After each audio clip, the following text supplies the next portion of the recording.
there is a sort of reliance on self and resilience that is built through hardship that I don't know if it can be built through anything else. And so in many ways, as I look in my past, some days I think, oh, I wish I would have had support, or if I had support, what could I have achieved differently in my life?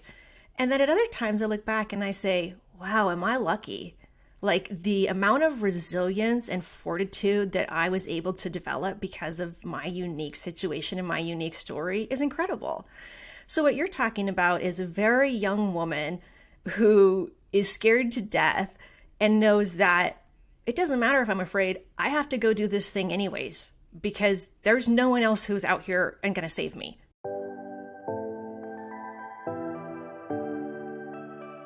Hey guys, this is Coach K, and you're listening to the Making Changes, Breaking Barriers podcast, where we talk about you. This is about you, your mind, and your path. So welcome back to another week of fun conversation. Today is a guest episode, which you guys all know I'm always very, very excited about. It's always so awesome to hear about these extraordinary people that we're bringing into the podcast and hearing about their stories and what they're doing out in the world. So I'm very excited to introduce you to our guests today. But before we get to that real quick, I just wanted to give a reminder that if you are listening to the Making Changes, Breaking Barriers podcast every week or even every other week, or maybe you batch listen to it, I've heard some people are doing that as well, I would really appreciate that you go on to Apple Podcasts or Spotify if you listen on there and leave a rating and review. That allows the podcast then to be pushed out to other listeners. It allows the podcast to grow. And honestly, it allows me to just keep doing this for myself and for all of you guys. So if you are a listener pretty consistently, I would really appreciate you doing that. All right, well, let's get into today's episode. I first want to introduce our guest and give you a little bit of information about her, and then we will bring her in. Okay, so Mindy Aisling is a professionally trained and board certified life, leadership, and entrepreneur coach. Mindy is a certified master coach through the International Coaching Federation and also a licensed meditator. Through her innovative approach, Mindy assists clients to examine their limiting beliefs, question their assumptions, and release the notion that they are anything less than perfect. As a result, individuals who work with Mindy cultivate the ability to stand firm in their beliefs, live authentically and decisively, and discover an experience of life that is filled with purpose and passion. Mindy is the founder of How to Be Human and Entreprenerd, the two programs that have enabled her to share wisdom and knowledge with a broader audience in service of her mission to empower individuals to lead their most true and courageous lives. When she's not working, Mindy can be found playing outdoors, creating art, or with her nose deep in a book. So I first met Mindy here in Bend, Oregon, which is like the best place on earth if you haven't been. Well, not too many. I don't want too many people to come, but you should check it out if you've never been. And I was actually reaching out to some other local coaches, just wanting to meet for coffee, get some face-to-face good conversation and connection in.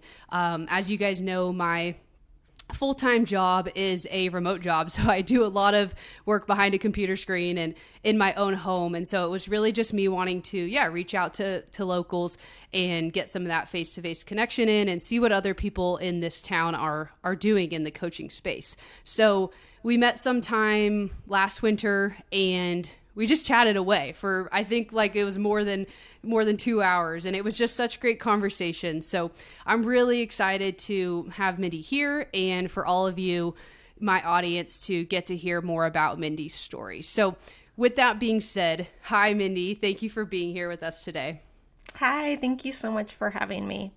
Yes, of course. Have you been enjoying this like amazing spring weather that we've been, I know it just kind of just started this week, but it's been kind of amazing, huh?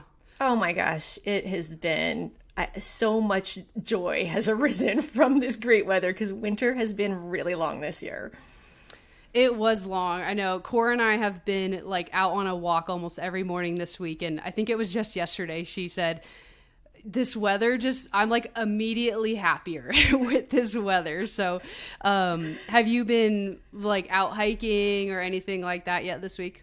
Yep, doing walks every day, same as you guys. And just this morning, my husband and I were looking at all trails, trying to identify where we're going to go tomorrow and where there's still snow and it's not yet accessible. And it's those springtime hikes that are so much fun. Oh, we're heading out for a hike tomorrow too, so maybe we'll see you. But yeah, we actually went up to Bachelor on Wednesday and skied. Since we had been gone for a few weeks on vacation, we were like, we want to get at least one more ski day in before it all starts melting. But as we were driving up there and just looking at how much snow is still up there, we're like, we probably won't be hiking up here in the mountains until, I don't even know, like July. I mean, late July. Yeah. It will be a while. Yeah, we still have some time for snow melt. But I think Yeah. we might head over to the eastern side, like the Ochiko Mountains, because you have a little bit more access there and less snow.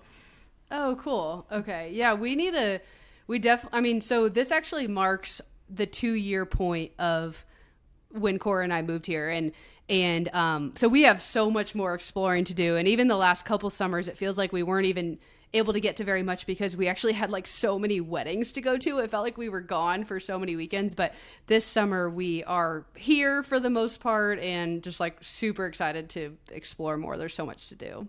Yeah. So let's get into it here. So I think an interesting thing about being a coach, and I believe this goes for all types of coaches, whether that's some sort of sports coach or a life coach, even therapists, basically people who are in the service of helping other people be like the best versions of themselves. I think the vast majority of these people at one point in their lives needed some sort of help. Like maybe they were trying to achieve something great and needed support and help through that journey. Or maybe this person went through a really tough time or some sort of trauma and they needed help to, move through that or move past it. And whether they ended up getting that help from an outside source, or maybe even they found a way to help themselves through it, they in some way came out on the other side.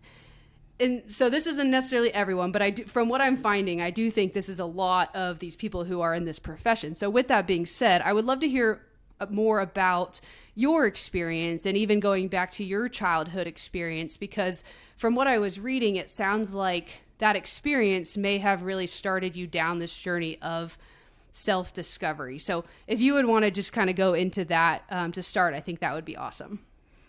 Yeah. First, I just want to acknowledge what you said, because I think you're absolutely right. I think that humans are more pack creatures. We're more tribe, in our best.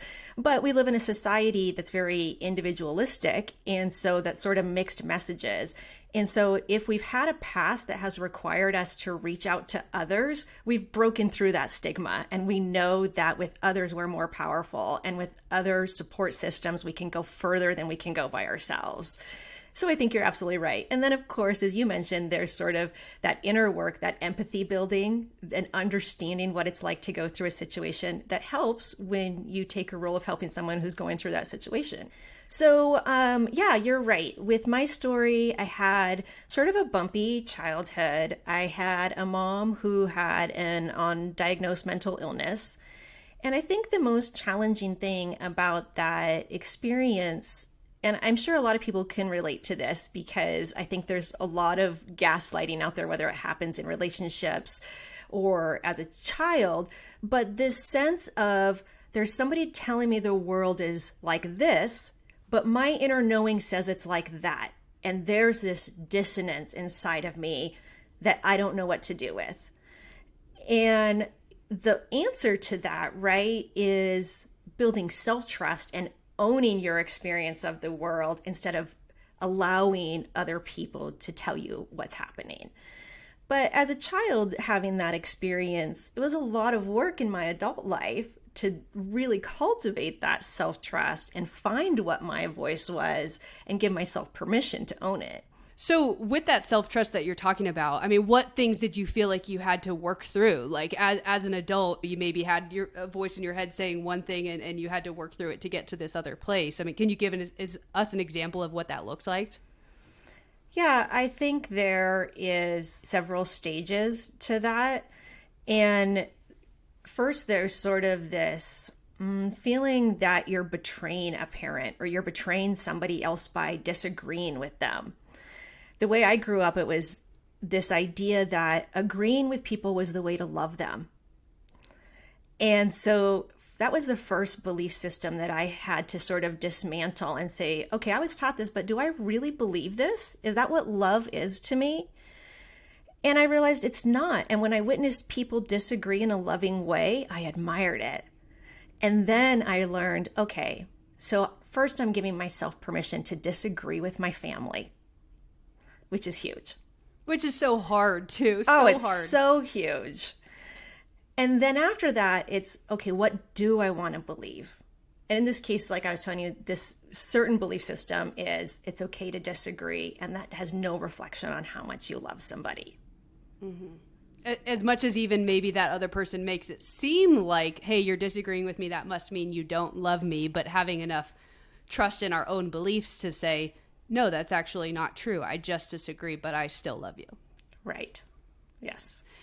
And so I was reading online, your bio and a little bit about your story. And so it sounded like you were pretty much on your own at a younger age than most people would experience. Was it 16 or 17 that you said you were like Yes. in your apartment on your own? Yeah, so my mom couldn't take care of me probably when I was about 13, and I got passed around to relatives. I was lucky I didn't get thrown into the foster system, honestly, right? Because there was a lot of abandonment and I was home alone a lot.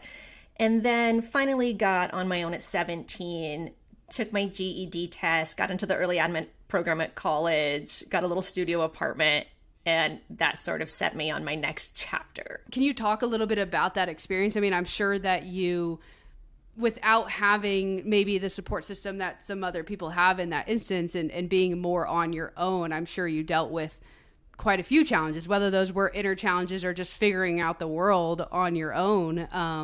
What were some of those challenges that you faced? Yeah, this is interesting question for me, because there is a sort of reliance on self and resilience that is built through hardship that I don't know if it can be built through anything else. And so in many ways, as I look in my past, some days I think, oh, I wish I would have had support, or if I had support, what could I have achieved differently in my life? And then at other times I look back and I say, wow, am I lucky?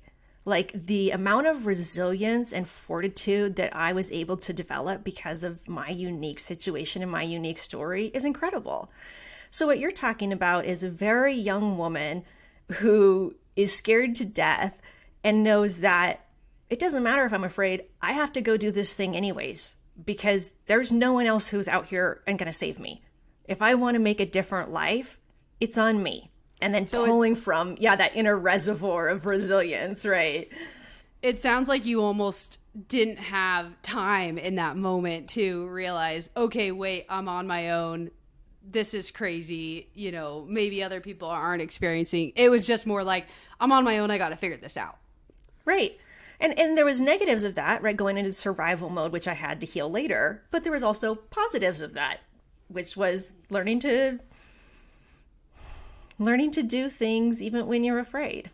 And the mindset that you described previously, I feel like is like the definition of grateful, because, it'd be so easy for someone, and this is something I think a lot of people do. I've fallen into this trap myself at times to say, well, I went through this really unfortunate time or this really hard time. I was kind of thrown into this world at a young age with maybe without the support system that other people have. And you can easily go down that rabbit hole so far, and it can start to affect so many other parts of your life. But, and I don't know if this is the mindset you had originally or you've worked through it and now you have, but to be able to say, you know what, I'm actually grateful for that hard time because it taught me all of these things that I wouldn't have learned otherwise. Like you said, you only can learn through hardship, is so powerful, I feel like, and honestly life-changing. It can set you down a whole other path. I'm sure you're very happy you're at that point where you can have that mindset about it. I think I have that mindset about it, but I also think that healing is a never-ending process. I think as humans, we think, oh, good, I finally dealt with that. I'm done. Yay. And then a couple years later, it comes back around again, and it comes back around again as we grow and develop and change and experience new things and get triggered by new relationships. And So yes and no, right? Yes, I can see it, and also I forget it, and I have new realms of learning and healing. Well, and not to only talk about the hard times that you have, but that you've had, but like I said originally, I do think a lot of times those hard times kind of make us who we are and get us into these professions where we then are very able to help other people because, hey, we've been through it and we have that experience and we have that empathy. But in your, I'm not sure, were you when you're in your 20s when you had the relationship that ended up being an abusive relationship? Yeah, so like we just mentioned, I was on my own really young, and I had previously experienced a lot of abandonment. And so I met a man who was super controlling. And you know what? It felt like so much love, right? Because when you have somebody who has not paid attention to you, having somebody pay a lot of attention to you feels loving. And it's a very innocent mistake, right? Mm-hmm. And so I got into this relationship and we were together for several years, got married. And I knew that I needed therapy from my childhood. So I went ahead and began engaging with that. And that work really helped me to realize that the situation that I was in wasn't serving me. But it's still hard to get out. It's still hard to make that decision. And then I got pregnant and I had my son. And I think there's a ton of people who can relate to this, that after you have a child, sometimes you have the ability to do hard things that you didn't have the ability to do before. And so after that, when my son was just a baby, I finally sort of, drew the line in the sand and said, okay, there's going to be something different for us. I'm so glad that you found therapy at that time as well. And that really kind of opened your eyes to the reality of the relationship that you're in, because at that age, I don't think that that's something, maybe more so a lot now than, maybe even then, but that could have easily not been something that you turned to at that time. And like you said, it, in a way, it felt very loving because that sort of control that person had over you was just not something you had experienced. And in a way, it almost can feel like support, right? Because it's like, oh, this person cares what I'm doing. But obviously there's a big difference between support and control, which you know a lot about.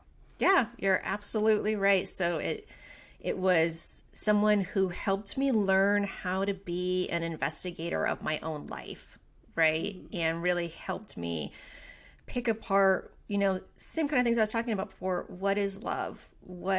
And honestly, at that point in my life, when I started going to therapy, I had no idea that we could even have boundaries around the way that people treated us and say, no, that's not allowed. Right. And so just even learning that was huge for me. Well, like I said, I'm really glad that you found that therapist and you found that therapy in that time. And they say that, not great things come in threes sometimes. And so later on in your life, you had this experience of the car crash. Can you tell my audience a little bit about that, about the car crash, about the state that you were in, and then we can kind of go from there. Yeah.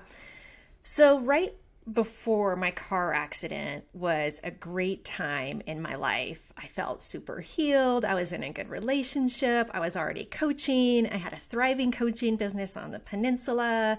And I just felt like I was a co-creator with the universe, right? I felt like I was manifesting the things that I wanted and felt super powerful. And then I get hit by an intoxicated driver and I'm in a hospital bed for 3 months. And so, of course, my physical body was really, broken up, but so was my mental, emotional body. And so was my spiritual belief system, because all of a sudden I'm thinking, well, I didn't create this. I didn't manifest this into my life, right? And I felt really victimized. And that was really challenging to navigate and decide, how am I going to integrate this thing that happened to me to make a new belief system so that the world makes sense to me and I know how to operate in it again. And was that something, obviously, so you're kind of referring to the mental, the spiritual journey that you went through with that crash. Just because I'm curious, what was the physical harm that crash did to you? You said you had to get rushed to the ER and... Yeah, so I was trapped in my car, and they actually couldn't even use the jaws of life to get me out. They had to like saw off the top of my car, and so I was stuck in my car for several hours. And I was bleeding internally because the seatbelt had cut all of like my guts and everything, the impact of it. So I'm bleeding out. I have a fracture in my spine. I have a problem with my knee. I've shattered my wrist, right? Just my whole body has been broken up. Really, the biggest danger was the blood loss, because if I was to lose any more blood, if they couldn't get me out fast enough, then I'd die. So they got me out, and this was on the peninsula. So they airlifted me to Seattle, to the trauma center there. I spent a couple weeks there, and then actually my best friend from high school, who's a nurse, I am so grateful for her. She actually came to live with me because they'd signed me out of the hospital, and we just got a hospital room for my home. And then she came and took care of me. And then my father came and my sister came, and everybody took shifts for these 3 months. And after that, I was still in recovery. I was in a wheelchair for a while, and then walking with a cane for a while. So it took quite a bit of time. And I actually ended up having several surgeries throughout the next year. I kept having bleed outs because the first surgery, like my internal bleeding, kept happening. And so that actually was a whole another journey, because I would try to rehab, and then I would get re-injured and have this internal bleeding. And so this belief system was built in my brain that I was fragile, right? That I couldn't go out and do things, that I couldn't trust my body.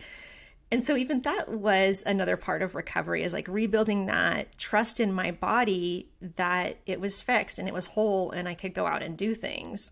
That's so interesting you bring that up, because that was going to be like my next question, because what I know about you and being here in Bend is that you're a very active person. You seem to be, almost from what I see on social media, you seem to be out and about almost every day. And so I know, even from some of the clients that I work with, even when you have to go through a surgery that's planned, let alone a major accident that leaves you pretty damaged, it can put you in this whole other spiral of, just because you're not active, you're not able to move your body like you want to. That can be a very tough thing to go through. Was there like a turning point where you did all of a sudden start feeling comfortable in your body? Like, do you remember that moment? I honestly think that took years. So my final surgery a year later healed everything, and I didn't have any internal bleeding after that. So there was like a year of surgeries. So then, recovery really started. Mm-hmm. And even though I would go do things, I'd still feel very disconnected from my body. Sometimes I would feel like I was hanging out like a foot above my body. I know that sounds weird, but it just was really hard to come all the way into my body again. And I think it took exercise, certainly helped. I also did therapy, and I did PTSD therapy, and I did some energy work with folks, because as I said before, I am a big believer in getting your support team and trying things until you find that thing that you need that's going to help you, click that lock of the thing that you're dealing with. Yeah, and I know it sounds cheesy, but sometimes it literally is just one step at a time, right? Mm-hmm. And something that, just to even relate it back to some of the clients that I work with, right, we talk about how progress isn't linear all the time. And, through something like you went through, I'm sure you experienced that. You take a few steps forward, and then all of a sudden something else starts to ache and something else starts to hurt. And you have to take these steps back to then move forward again. And sometimes these processes we have to go through these hard times feel like we're just never going to come out on the other side. And you mentioned before, I'm not sure we're completely ever healed. We're always going through something. But I mean, just to even see where you're at now, it's pretty amazing to have an experience like that the car accident, and to be where you're at now. So I'm just going to say it's very inspirational. Oh, so. Thank you. Yes. Yeah, I'm very grateful that when I'm out there using my body and my body feels strong, that's a good experience.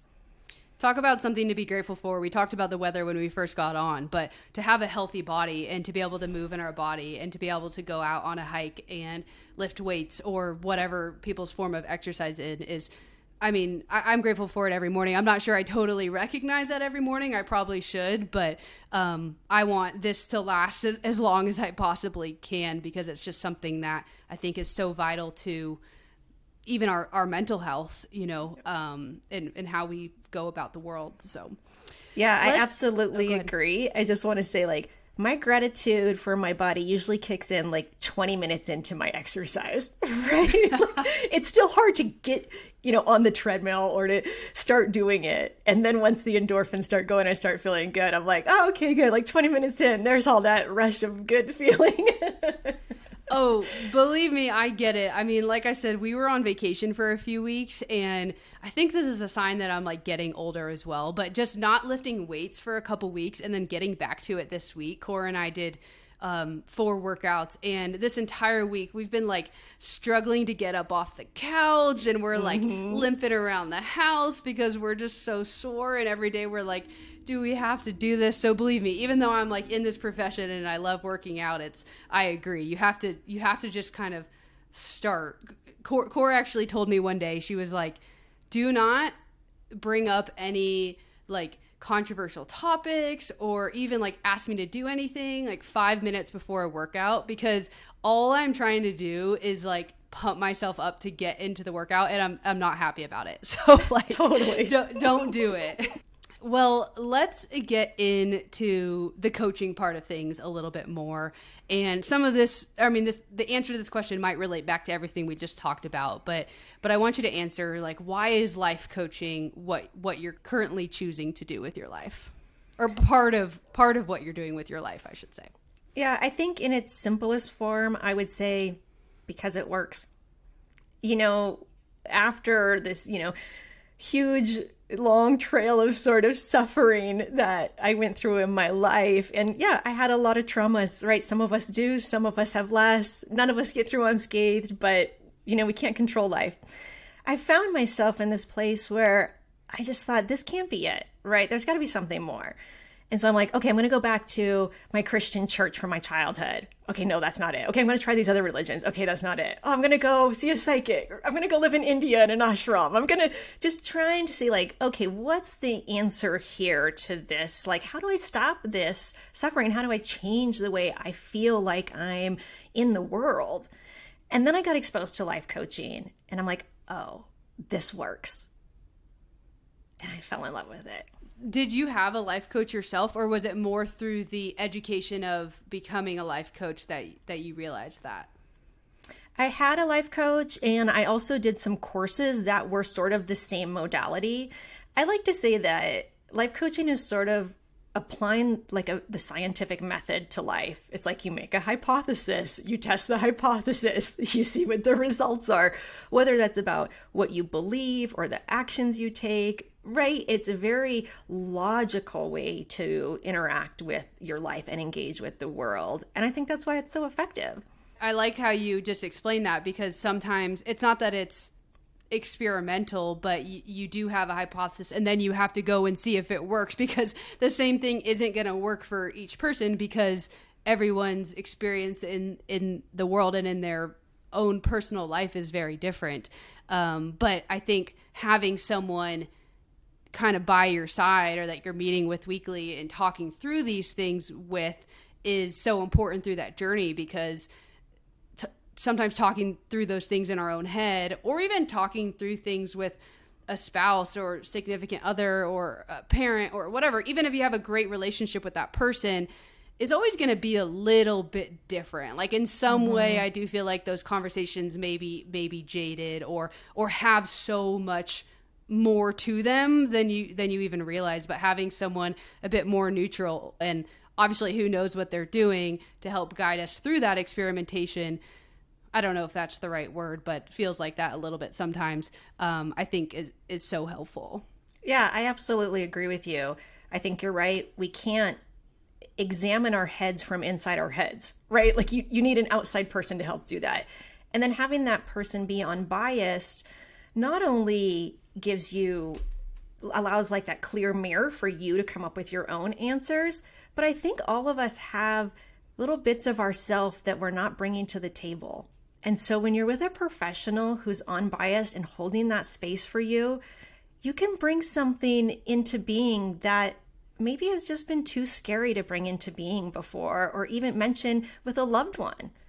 And that's the beauty about the space. And I think the other really rich thing about life coaching is having someone who is dedicated to that fierce support, who's going to be there and say, hey, you know what? You are doing the right thing.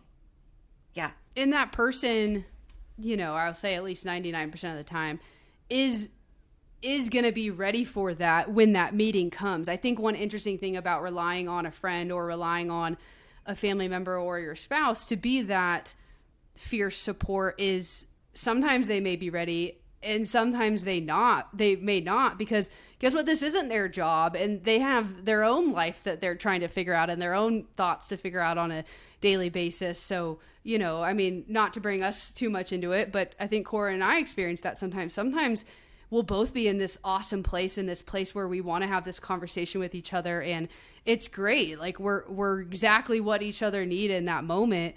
And then there's other times where one of us is ready or needs it and the other just can't do it in that moment. And sometimes that can be really frustrating, but I think also remembering like that's okay, because that shouldn't necessarily be who we are for each other, or it can't be who we are for each other all the time. Yeah, absolutely. Yeah. So you do your individual one-on-one life coaching, and then you also have your DIY course. So can you talk about that course a little bit? Yeah. So as I mentioned, before my accident, I had a thriving coaching business. And at the time, I saw clients one-on-one in my downtown office. I saw them via Skype because I was like way back in the olden days. And then I led a lot of groups, both in my office space and also I worked with the local hospital and the local mediation center, right, and ran groups in town. And then I wrote a grant and I worked with the police and the Dispute Resolution Center to design a course based on developmental assets to improve communication between teen and their parents. So that was every other week group of like 30 people. So a lot of exposure to group coaching and group work. Now at this point in my life, and I think post-COVID, I've really sort of deepened into some of my like introverted self, and I love being at home and I love working one-on-one. And I didn't necessarily want to pick up group work again in the same way that I had previously, but I wanted to sort of present people with the same curriculum and experience. Plus, I know for me, I love learning and I do a lot of learning on my own. And usually I do all the learning that I can, and then I go seek out help or an expert. Like I want to do the alone learning first. And so this way, when I've designed courses, so like the first one is, how to be human. And the first chapter is the stories we tell ourselves. And it's multiple choice and it's fill in the blank and it's worksheets. And you can just work through it and really examine yourself. And then if you still have questions, you can come to me or you can come to another life coach, right? But it gives you this opportunity to kind of like, get deep with the material and kind of see what it's all about.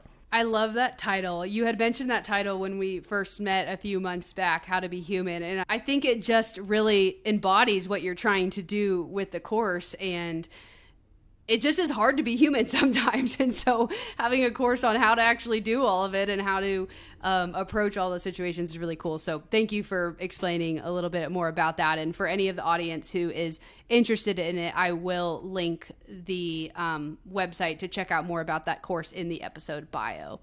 So I saw this in your bio on your website and also on Instagram and stuff like that. And it just really clicked with me. So I wanted to go into this more.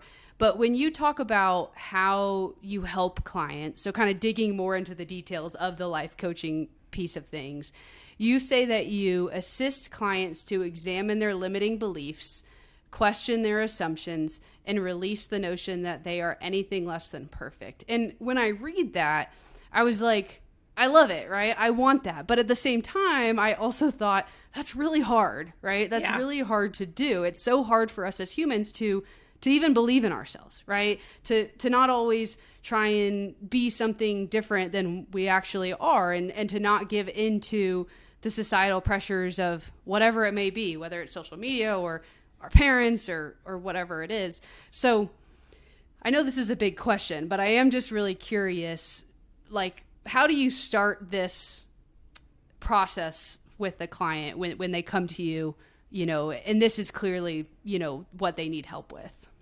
Yeah. So I'm going to kind of answer two questions. So when a person first comes to me, I'm assessing sort of where they are on the personal growth and development timeline. So I know where I'm popping in. So for example, if somebody's experiencing a lot of victim energy and they feel like a victim in their life, I'm not going to go way up the scale and say, oh, let's talk about your self-discovery, because that's not the right time for it, right? I'm going to work on actually moving them to anger, where they're like, hey, it's not okay that I'm treated like this. And then acceptance and clarity. Okay, this is what I really want, right? And then we're going to continue. If somebody's all the way up here and they've just discovered who they really are, then we're going to work on the next stage, which is habits and routines to support that authentic self and coming out.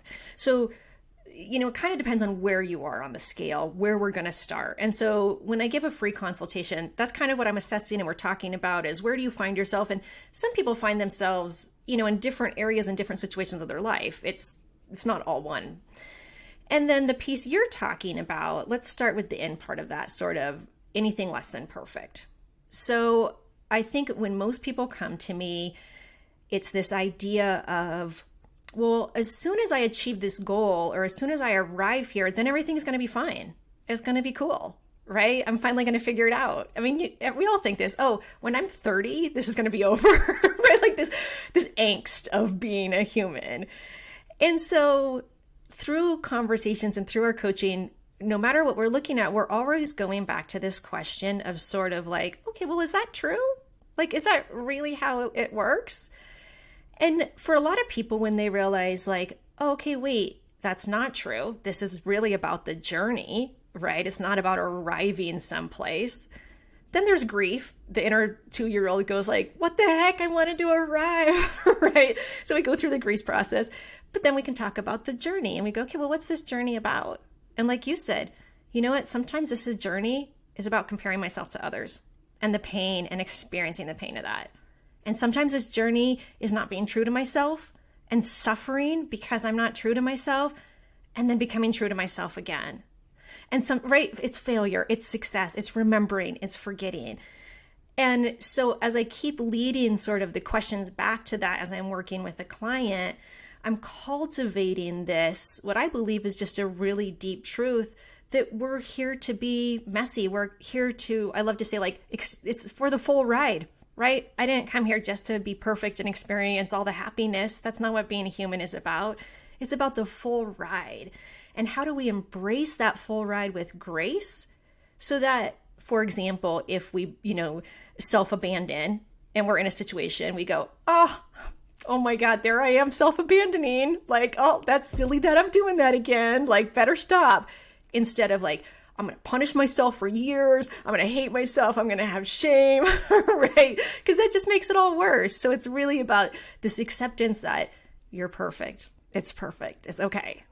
The whole time that you were just talking about that, it kept bringing me back. I'm a big sports person, and right now the NBA playoffs are happening and on TV every night. And there was a big upset that just happened in the Eastern Conference. The 8 seed, which is the last seed that makes the playoffs, just beat the 1 seed. So it was the Miami Heat, just beat the Milwaukee Bucks.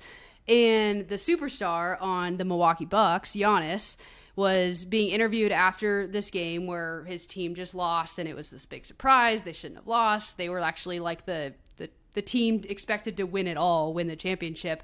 And the interviewer basically asked him, do you believe that this season was anything but a failure? And it was just so interesting to see his even like physical reaction to that question. He like starts grabbing his head and he's like just so frustrated by this question. And what he said next, I just thought was so powerful and relates very much to what you were just talking about. He said, this is just one step in my journey to success, right? And yes, he actually said there's no failure in sports, which I'm not sure I totally agree with that, because I think there are failures, right? There's failures in sports. There's failures in life, right? We do fail, but all of that is just part of it. And that grace that you were talking about is so key, because if we don't give ourselves that grace, I think what we forget is it's just going to push us backwards. Whereas giving ourselves the grace actually allows us to take the steps forward that we want to after a failure. And that's just so hard for us as humans to remember, though. I deal with it with my clients in the fitness and nutrition space all the time, where they start feeling like, well, I want to quit and I'm going to beat myself up about this. And I literally have to say, well, then where is that going to get you? Mm-hmm. Which sounds almost harsh, but like when you're choosing but two things, giving ourselves that grace and just to keep going is always going to get us a little bit closer versus the alternatives. So I just love how you put that, and it gave me so many thoughts, but I appreciate it. Yeah, I absolutely agree with you. There's this sort of erroneous belief system that says I can hate myself into being a better person, right? Or I can hate my body into being a body I love. And it's just not true. It just does not work. And so we need to sort of red flag that thought in our mind. And when we hear it, we need to say, no, that's not true. I'm not doing that. And I almost liked how you said it the first time too, with a little bit of a giggle. Like if we can almost find a way to have a little bit of humor with those thoughts, not try and say, I'm never going to think this, because that's not possible. We can't necessarily control that. But to say, hey, when that thought comes up, let me just kind of laugh at it. Let me just giggle at it. Like, oh, there you are again. Like I almost knew that this was going to happen, but that's okay, right? That's not actually how I'm going to approach the next part of my journey or whatever it is. So yeah, I love this idea in spirituality of sort of being the watcher, right? So like sort of moving back into your head and being like, oh, there I am in my human form. Like, oh yeah, I'm cussing at the dishes again that I didn't do last night and they're still there in the morning, right? And yeah, you're being humorous about it, because as humans, we're kind of humorous creatures, right? We're kind of silly. Yes, exactly. Yeah. One of my first, or actually it was my very first guest interview, I interviewed Britt Frank, and she's a therapist herself. And she was talking about how sometimes in those moments, she may not laugh it off, but she'll ask herself, how old am I acting in those moments, right? If I was like watching myself like a TV show, like what age would that have been? Would that have been me at like 13 years old? Was that me throwing a temper tantrum at 5? Was that me in my early 20s? And that seemed to really bring her back to the present moment and be like, okay, well then if that was me then how would I handle that, or whatnot, go from there. But I thought that was another good way to kind of step back and watch and see what was actually happening in that scenario. Yeah, I think that's brilliant. And I think that it is important to let all those parts of us have a voice, but we don't want to create from those parts, right? So if my inner 2-year-old's having a tantrum, it's like, okay, I can put the timer on for 10 minutes and be like, and then I'm going to go out and create what I actually want to create, right? Yes. Because that 2-year-old doesn't know how to create the result that I want. Exactly. That's exactly right. So the last big topic I wanted to get into today, and I had no idea that this was actually chapter 1 in your How to Be Human course when I decided that this was something I wanted to chat with you today, but you mentioned this when we first met, and honestly, I've thought about it a few times since then, and so I wanted to dive more into it today. But you mentioned that something you love to talk about and even discuss with clients is how sometimes the stories we tell ourselves can majorly differ from the actual data in front of us and around us. Like I may be saying to myself, I've worked so hard and yet I've gotten nowhere, and that's the story I'm telling myself, where in reality, the actual data shows me that I've made major progress over the last 5 years in tons of parts of my life, right? So I'm curious, how do you find clients or people's stories tend to differ from the data when you're working with them? Yeah, so I would say as a generality that most people operate from their stories so much that they don't even know it's their stories. They think it's the truth. So, what we're talking about here is we're awareness or consciousness or whatever you want to talk about it. You experience data, right? Something happens to you, and then it goes through your filter. And on your filter is all the beliefs from your childhood, what your family taught you, what society taught you, what your friends on the playground taught you, what your friends now taught you, any traumas you've been through, right? This is sort of what has been imprinted on you. And then so that experience goes through that filter, and then you make your story. And then from that story, certain feelings arise. Depending on that story and the feelings, you'll take action. And then those actions create your life. And that's basically like how we're creating life all the time, right? Mm-hmm. So I'll give you an example of this. Let's say that your partner, like a lot of people, so I'll say it this way. Let's say I see my husband and he's making this really deep friendship with another woman, right? And she's texting him and I see him looking at his phone and he's laughing and they go out for drinks a few times. Okay, so what do I think about this, right? I could have a belief system that is really religious and says, hey, you know what? When I'm in a relationship with somebody, they're not supposed to share with anybody else. And that's cheating. That's emotional cheating, right? Mm-hmm. That's going to produce some pretty ugly feelings and probably some pretty mean actions in my life. Okay, or I could maybe on my filter have someone who has cheated on me before. And so I'm scared. My story is these are signs that someone might be about to abandon me. And then maybe I don't say anything, but maybe I start kind of spying on them and like looking at their phone and acting kind of timid and weird and closed off to them because I'm trying to protect myself. That could be true. Or I could have a story that says men and women should be friends and we should all have a lot of close relationships. And I could see him interacting with this woman and laughing at her text and go, oh, I'm so glad my husband's made a good friend. And then I'm going to have these feelings of peace and joy, right? Now, most people would go right into their story. This is what's happening. And not even really consider why do they think that's what's happening? Or check out reality with the person and say, hey, I'm telling myself this story about you. Is this true? Right? And I'm sure you, as a trainer, you know, a good one is sort of like an internal dialogue. You can take a woman, let's say she's 5'3" and 135 pounds. Somebody on their filter says, I'm skinny, I'm looking good, and I'm going out there with confidence. Mm-hmm. Another person, the exact same weight and dimensions, is thinking, I'm overweight, I'm fat, I can't wear that dress. Right? Yep. It's based on what's on your filter. And so the data, so I get the story part. I think I understand this, but the data part for your first example, what would you suggest a client does to try and gather the actual data to then decide, okay, that's how I'm then going to think about this or take any action based on this situation, based on the data versus the story? So first, we kind of like nail down to what the actual data is, because most of the time when people have feelings, they're saying things like, he's on the phone all the time, right? Or something. You're like, okay, what is all the time to you? Well, it was 3 times in 7 days, right? We try to get like, what's the actual, like, how exact can we get with what is happening? That's the data. And then we have a couple choices. Like I said, you can either check out reality, which is a conversation, a vulnerable, courageous conversation where you go to a person and you say, hey, my brain is telling me that this is happening for you, that you're falling in love with someone else, and I'm terrified. Is that true right now? And if it is or it isn't, you have the information you need to make the next step, right? You've opened up a vulnerable conversation.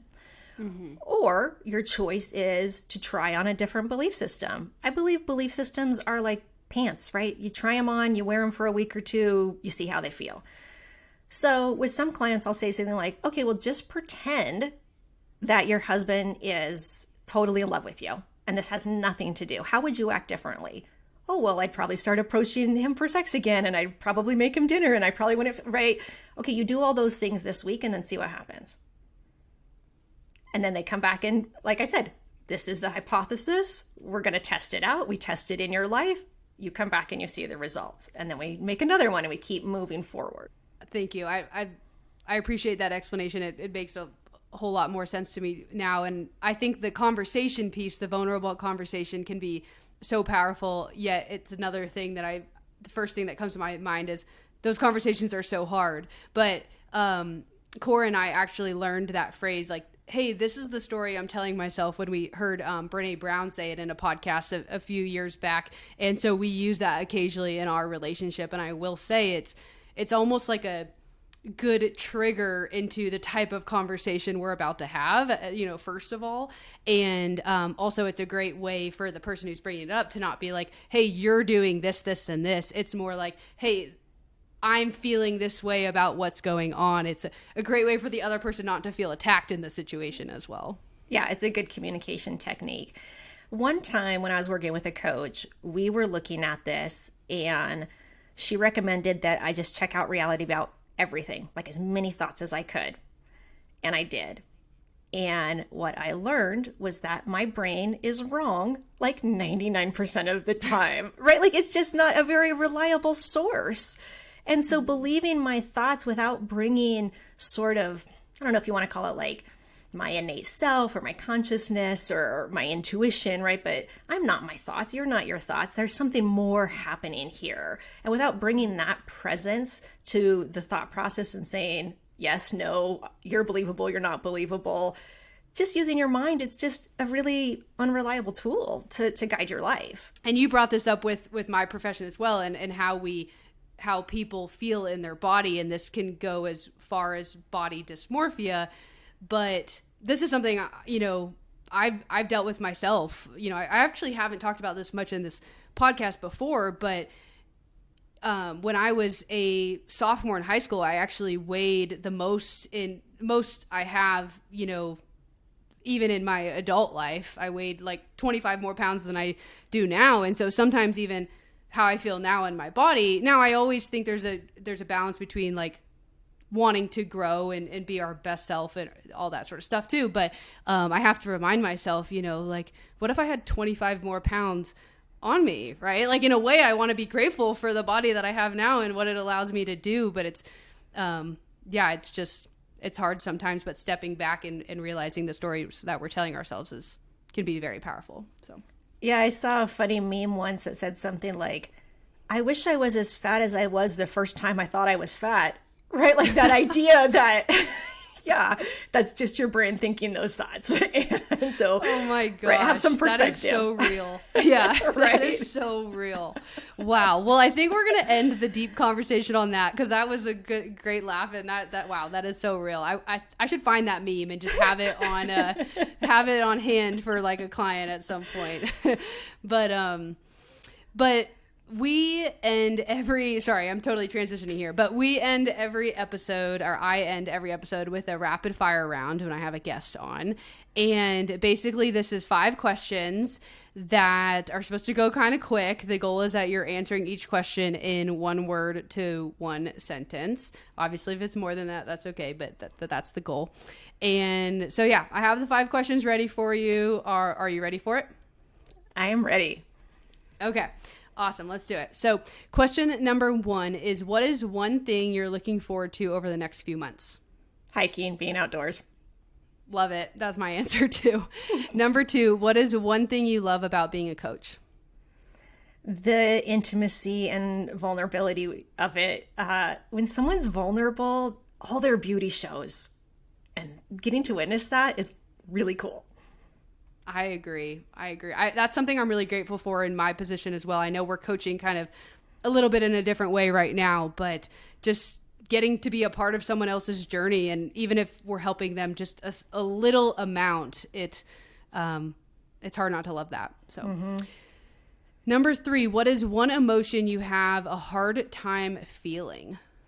I still have a challenge with anger. And I actually have a son, and as a man, he experiences a lot more anger. And so I always have to say, like, okay, you feel that weird energy? That's just me and my issue. Like, don't take it personally, right? I'm working on learning how to be okay with this. Yeah. Well, good for you for being able to, know that and recognize it. I'm sure that came with a lot of years and a lot of work, but anger is a hard one. That is for sure. Number 4, what is your favorite season of the year? I love fall. And we didn't even get one this year, not to bring it down. But did you feel that? I felt like we didn't even get a fall this year. It was weird. Okay, number 5. What's the best advice you have ever received? I think really just it's okay. It's okay. Yeah. Because it really is. That. It's okay. I feel like it should be how to be human, it's okay. Yeah, totally. It's okay. That's totally it. Absolutely. Yes. Well, Mindy, I really appreciate you taking the time. It's like beautiful weather outside. So to not be outside and to be inside and record this podcast with me, this has been an awesome conversation, just like, the first one that we had as well. And I hope that, I know we've already talked about maybe collaborating in other ways. So I look forward to any of those opportunities coming up as well. Yeah, thank you so much. I love talking with you. Of course. So to any of my audience, if you want to check out Mindy more and see what she has going on and what she's offering, she's pretty much on all the social media pages. So I will link those in my episode description. And same thing, if you're interested in that DIY course, How to Be Human, that Mindy offers, I will link that in the episode description as well. So with that being said, I will leave you with this like I always do. Changing your path will not be easy. It will be challenging. We talked about that a lot today, how it's not going to be easy. It will be hard. I'll say that over and over again, but it will be worth it. So I ask that you do a self-check today. Are you on your path up your mountain? And if not, what path are you on?